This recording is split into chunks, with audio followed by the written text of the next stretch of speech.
గ్రహ నక్షత్ర గణనే నిజమైన కాలగణన. కాలం దైవస్వరూపం. కాలం అనంతమైనది. ఈ సృష్టి అన్వేషణకు మూలం కాలగణనే. మన దేశంలో కాలగణన ఎంతో శాస్త్రీయమైనది. సూర్యుడి కేంద్రంగా గ్రహాలన్నీ తమ చుట్టూ తాము తిరుగుతూ సూర్యుని చుట్టూ వస్తూ ఉంటాయి. నక్షత్రాలకు చలనం, కదలిక రెండూ లేవు. అందుచేత నక్షత్రములను అనుసరించి గ్రహ గతులను పరిశీలించి కాలాన్ని లెక్కిస్తారు. ఈ సృష్టి ప్రారంభమై ఇప్పటికీ 195,58,85,081 సంవత్సరాలైనట్లుగా లెక్క తెలుస్తోంది. ఆధునిక శాస్త్ర పరిజ్ఞానం చెప్పే లెక్క కూడా దాదాపుగా మన పంచాంగం చెప్పే లెక్కకు దగ్గరగా ఉంది. మన కాలగణనలో మన్వంతరం, యుగాలు, సంవత్సరాలు, ఆయనం, మాసాలు, పక్షం, రోజులు ఉంటాయి. అందులో 14 మన్వంతరాలు ఉన్నాయి. ఆ మన్వంతరాల క్రమంలో ప్రస్తుతం 7వ మన్వంతరమైన వైవసత్వ మన్వంతరం ఇప్పుడు నడుస్తోంది. ఒక మన్వంతరం అంటే 71 మహాయుగాలు. ఒక మహాయుగం అంటే 4 యుగాల మొత్తం. 4 యుగాలు: కృతయుగం, త్రేతాయుగం, ద్వాపర యుగం, కలియుగం. ఒక యుగంలో 4 పాదాలుంటాయి. మనం ఇప్పుడు వైవస్వత మన్వంతరంలో, మహాయుగంలో చివరిదైన కలియుగంలో మొదటి పాదంలో ఉన్నాం. ఈ కలియుగం ప్రారంభమై ఇప్పటికీ 5,125 సంవత్సరాలు పూర్తయి ఈ ఉగాదితో 5,126వ సంవత్సరంలోకి ప్రవేశిస్తోంది. మన కాలగణనలో సంవత్సరాల ఆవర్తనం ఉంది. ఒక ఆవర్తనం అంటే 60 సంవత్సరాలు. ఆ 60 సంవత్సరాల ఆవర్తనంలో 37వ సంవత్సరమైన శోభకృత్నామ సంవత్సరం పూర్తయి 38వ సంవత్సరమైన క్రోధినామ సంవత్సరంలో ఈ ఉగాదితో ప్రవేశిస్తున్నాం. కలియుగం ఎప్పుడు ప్రారంభమైంది? ఈ కలియుగం ఎప్పుడు ప్రారంభమైంది?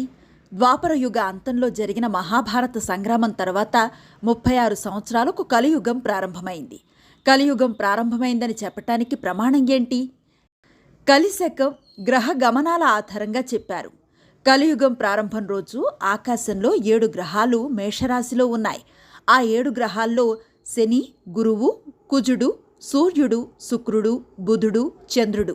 ఇప్పటి సాధారణ శకానికి పూర్వం 3101వ సంవత్సరం ఫిబ్రవరి 20వ తేదీ అర్ధరాత్రి 2:27:30 ప్రారంభమైంది. అంటే 3101 + 2024 ఈజ్ ఈక్వల్ టు 5,125 సంవత్సరాలు పూర్తయి 5,126వ సంవత్సరంలో ప్రవేశిస్తోంది.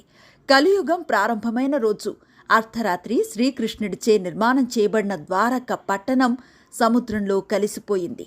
అప్పట్నుంచి ద్వాపర యుగం అంతమై కలియుగం ప్రారంభమైంది. అందుకే మన కాలగణన ఎంతో శాస్త్రీయమైనది. దేశ చరిత్రలో కొన్ని తిరుగులేని విజయాలే శకాలు. దేశ చరిత్రలోని కొన్ని తిరుగులేని విజయాలను మనవాళ్లు శకాలుగా వర్ణించారు. అవి చాలా ఉన్నాయి. అందులో ప్రసిద్ధమైనది యుధిష్ఠిర శకం, విక్రమార్క శకం, శాలివాహక శకం. ద్వాపర యుగ అంతంలో యుధిష్ఠిర శకం ప్రారంభమైతే కలియుగంలో విక్రమార్క శకం, శాలివాహక శకములను గుర్తించారు. భారతదేశానికి ఉత్తర భాగంలో విశేషంగా విక్రమార్క శకం ప్రాచుర్యంలో ఉంటే దక్షిణ పథంలో శాలివాహన శకం విశేషంగా ఉన్నది.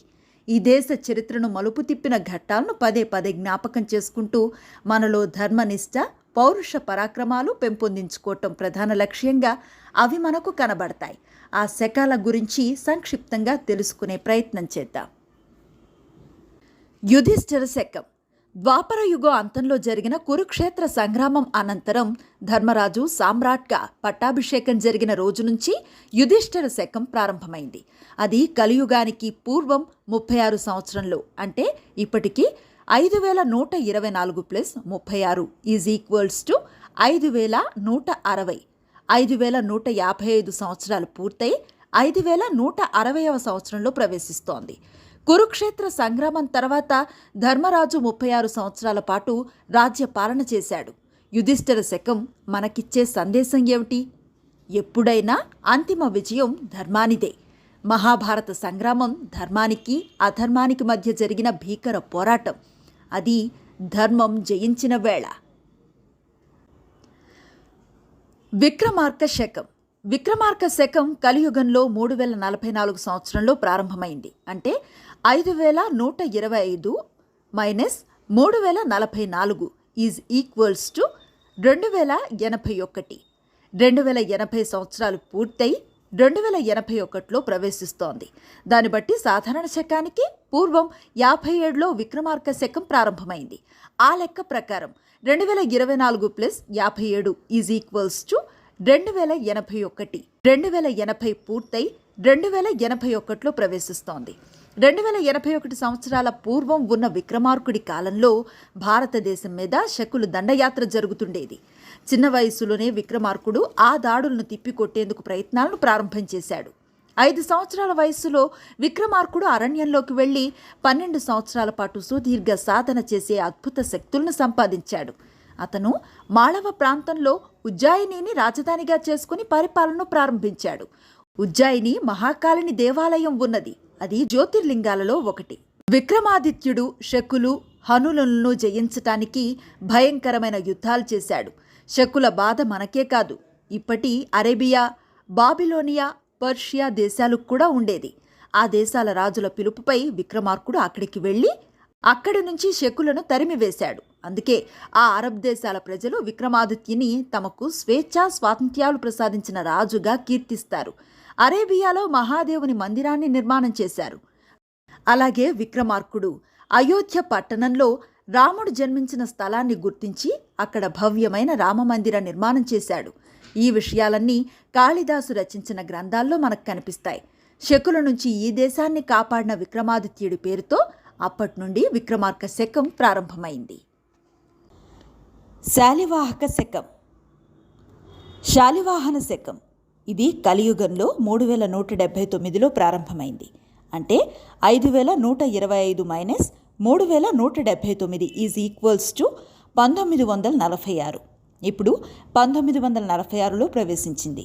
సాధారణ శకం లెక్క ప్రకారం సాధారణ శకం 78లో శాలివాహక శకం ప్రారంభమైంది. అంటే 2024 - 78 = 1946.